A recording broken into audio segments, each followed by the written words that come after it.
Welcome to Baniba Roadshow.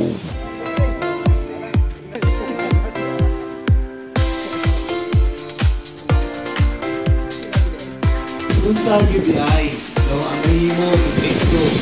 Ito sa yung wealth sa tuwa personally. Kung inyong i-apply ba yung Baniba? Yes, sir. Kalibrate na niya natuwang ko sa 2 liters.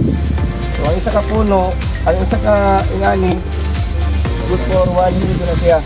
So, ito sa calibration, muna na ang iyahang second dose. Ang importante, ipalibot nyo siya para ma-sigod yung pala ng gamot. No? So, para sa bunod, hindi ko katubagat sa gamot. Kasi rin yung mga pagpapalaman. Sa bingo na mo, wala may ikuhan na practice sa area. Kung may tayo yung nanigan, i-andang natin sa lupas sa lupas sa natin. No? Gulayan yun yan. Wala ni gila ro. Gulayan ni. Napa man ang mga black sa gulay yun.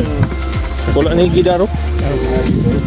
Patong ipagkabalo niya sa naasin Baniba para sa pusarium, mo yung gibalikan karon kaya nakita naman niya ang epekto. Tundog ni siya kabus nik-nik ko. Ditso. Okay? Pwede ta mo proceed dito sa sulod katong gabunga na jud.